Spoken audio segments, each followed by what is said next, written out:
You know इस दुनिया में सबसे बुद्धिजीवी प्राणी कौन है? इंसान। अब आप बोलोगे ये तो पता है। हाँ, तो ये भी पता होगा कि ये दुनिया गिव एंड टेक के फॉर्मूले पर काम करती है। यानी कि मुझे कुछ चाहिए अगर, तो मुझे कुछ देना पड़ेगा, कुछ दूंगा तभी तो कुछ मिलेगा ना, है ना। लेकिन एक दूसरा फॉर्मूला और है, वो है उधारी का। माने कि अभी मेरे पास नहीं है, तुम मुझे दे दो, जब होगा मेरे पास तो मैं लौटा दूंगा, है ना। लेकिन उधारी तो उधारी होती है, आज नहीं तो कल लौटाना तो पड़ता ही है ना। और अगर नहीं लौटाएं तो क्या होगा? चलो एक कहानी सुनाता हूँ। एक चतुर नाम का बहुत ही चतुर व्यक्ति था और एक सेठ था, बहुत धनवान, बहुत सारा खूब धन दौलत पैसा उसके पास था। लेकिन एक प्रॉब्लम थी उसकी। प्रॉब्लम ये थी कि वो बहुत दयावान था और कोई भी उसके सामने हाथ फैला देता उसको दया आ जाती।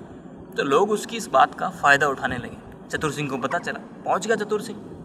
तो पहुंचते ही फैल गया, सेठ जी गरीब आदमी हूँ। सेठ को आगे दिया। सेठ बोला कि खजाने में से ले जाओ थोड़ा बहुत, जब तुम्हारी स्थिति हो तो लौटा देना। चतुर सिंह ले गया, कुछ दिन बाद वापस आया और ले गया, फिर वापस आया और ले गया, फिर वापस आया और ले गया, फिर आया फिर ले गया, फिर आया फिर ले गया।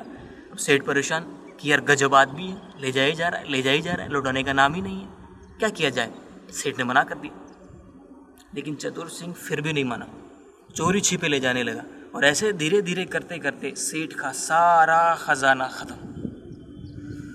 सेठ का दिमाग खराब, सेठ के सब्र के सारे बांध टूट गए।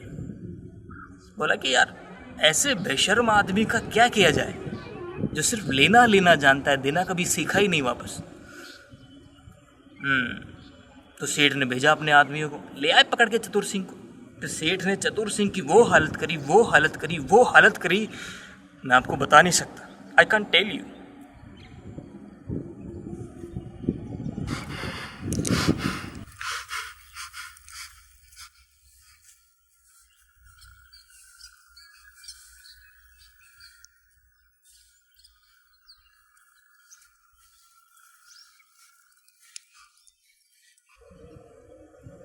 बहुत बुरा हुआ नहीं, लेकिन ऐसे बेशर्म आदमी के साथ तो ऐसा ही होना चाहिए था, है ना। यू एग्री ना? हाँ, तो मैं बस यही कह रहा था कि इस प्रकृति से जो लिया है वो लौटा दो, वरना जब इस प्रकृति के सब्र का बांध टूटेगा तो बहुत बुरा होगा, सच। अब आप बोलोगे कि क्या लिया है, तो बहुत कुछ लिया है, पेड़ पौधे पानी लिया है ना। और इतना लिया है कि नदियाँ सूख चुकी हैं, ज़मीन बंजर हो गई है।